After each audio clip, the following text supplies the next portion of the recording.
Shin Megami Tensei is no stranger to making us pause in thought when our paths cross into law, chaos, and neutrality.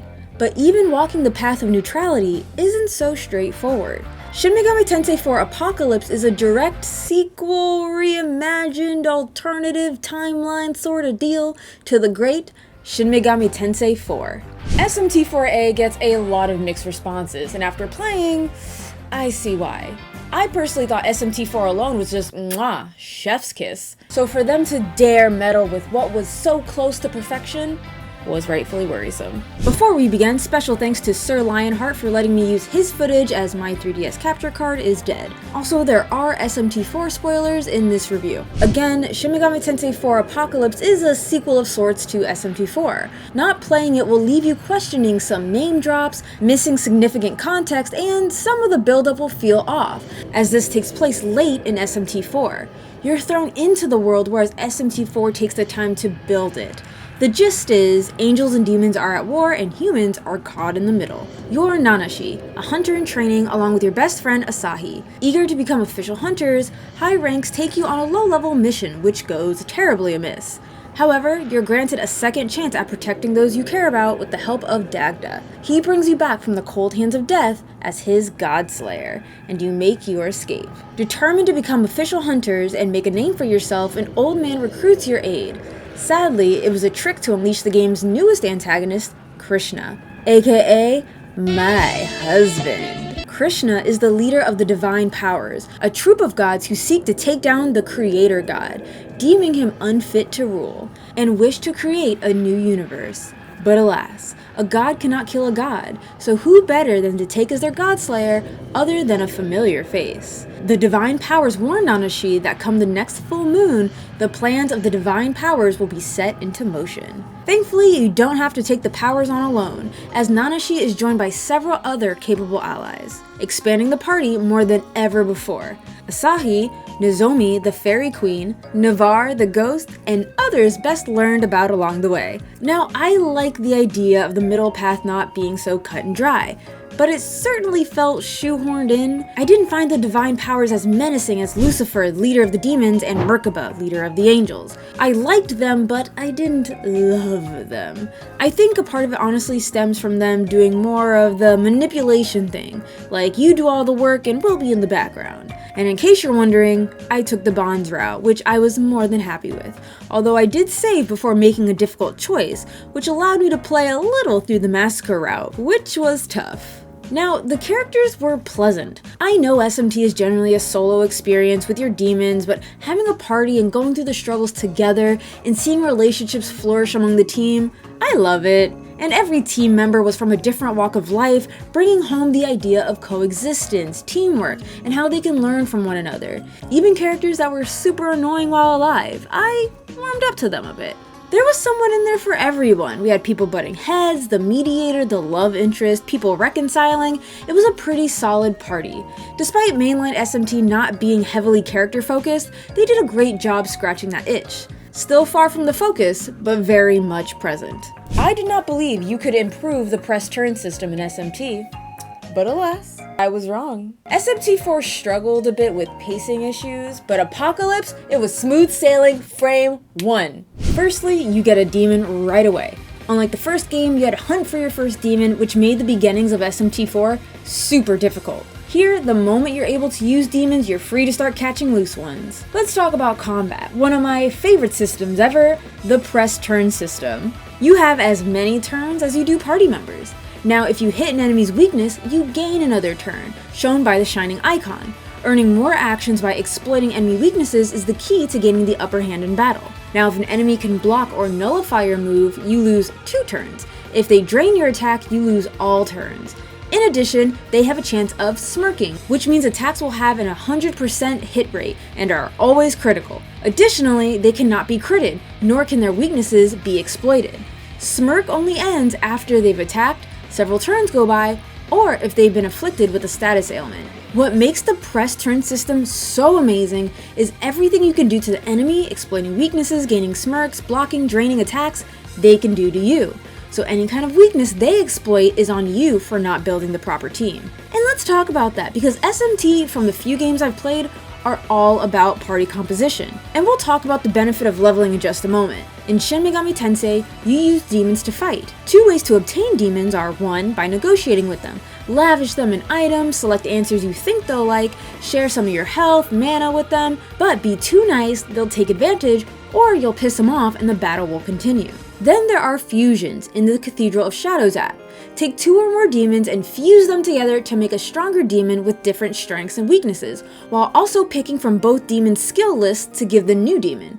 Also, do not sleep on the Demon Compendium, where you can buy previously owned demons. A new addition to Apocalypse is skill affinities. You'll see pluses and minuses next to certain skills, indicating what they have a likeness for. This influences the cost and power of each skill. Would you rather a well-balanced demon who has various skills, although cannot cast them effectively, or a specialized demon who can cast a lot of the same types of spells, but efficiently? I really enjoyed this, and I kinda did a mix and match thing, having specialized demons and well-balanced ones. Also, certain skills now have additional effects when smirking. This change, I love it. If a character is smirking, some skills have the potential to insta-kill or pierce through defense.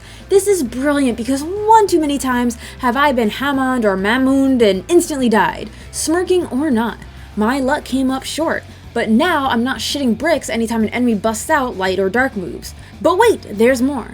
Beforehand, there was little way to combat smirk, but now there is a dedicated skill to removing smirk. But hold on, Apocalypse ain't finished. Partners also have been improved. Before, your partner was random and each had an element and would help heal.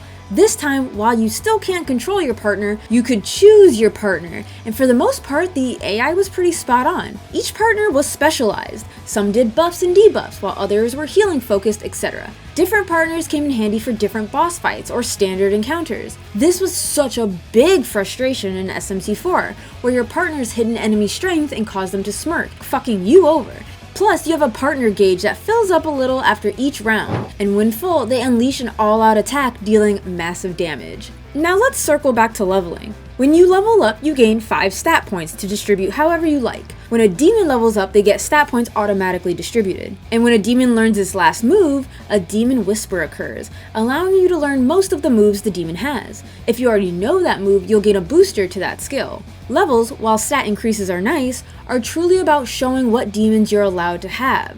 You cannot own a demon that is a higher level than you unless you have an accident during fusion, or if you got the right apps. Each time you level, you are awarded app points, which allow for various apps, some allowing you to fuse demons X levels higher than you, make demon negotiations run smoother, allow for more skill slots for you and your demons, etc. Another way to gain app points is to find dead hunters and claim their remaining app points for yourself.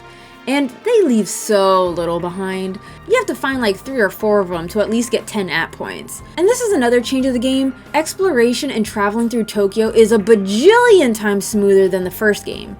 I mean, indefinitely better. Monsters on the overworld don't give chase easily. Side quests that have to be collected from NPCs all over are now automatically given through smartphones, and you return them all in the same place. The Hunters Association, any one of them, rather than going all over to find the NPCs that gave them to you in the first place. However, not every addition was an improvement. One that felt like it was simply there to shake things up but is rather backtracky are unique walls. These are obstacles that can only be removed with a special sword or the Jade Dagger. Navarre wields a dagger that can destroy enemies before they engage, and clear special walls and objects. However, the dagger is only active for a limited time and must be charged at power spots. And sometimes these power spots are across the map and it's just dodging enemies so you can get to the obstacle in time. I did not find it very stimulating. Demon domains are still here, though scarce, but still available to explore and rip away at the boss demon inside. Dismantling demon domains are usually tied to side quests, but then there are some side quests that have their own mini storyline to go through. You revisit a lot of familiar areas by using terminals, aka fast travel. The graphics, admittedly, haven't been changed much from the first. Same location, same backdrops, most of the dungeons are pretty much the same, battles and spells look the same. What I'm trying to say is, it's the assets of SMT4, but with a new story. I do think the artistic cutscenes are a treat, considering there's less than 15 minutes of them total, of course depending on which route you take. The biggest artistic update to me is the art. Masayuki Doi redid all the art of the guest artist from SMT4, which frankly was much needed. It's more cohesive, and he has a brilliant style to boot. I love the design of the original art was kept, because honestly, most of the designs are great, and it's just the art style I couldn't jive with. For example, Medusa was done dirty in SMT4, so it's nice to see her at all of her boobalicious glory. While my heart will always have a spot for Kaneko, Doi's more modern art style is a new, refreshing coat of paint which truly has brightened up the SMT series. Now, one of the shortcomings of SMT4A is the music. It's not bad, far from it. My problem is the lack of original music. It's not the biggest of deals. I mean, SMT4 had an incredible soundtrack, so I imagine it'd be hard to top. But in some cases, like the overworld, it's a downgrade.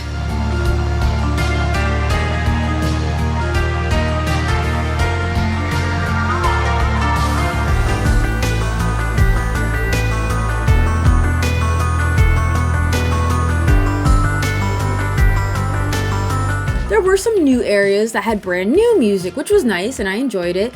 Don't get me wrong, I expected there to be music from SMT4. In fact, if there wasn't, I'd be mad about it. I was just hoping for more variations of past music. On the other hand, it was lovely hearing familiar songs of old areas in Tokyo. Also, voice acting is back. Our old protagonist gets a voice, which I didn't like, but whatevs. He sounds bitch-made. What do you mean, salvation? Everyone else's voice were great though. Excellent direction and emotion. My favorite track belongs to My Husband, Krishna. Oh, it's so good. It's so daunting and haunting, and the flute is so banging. You feel like shit is about to go down. Easily the best original track in SMT4A.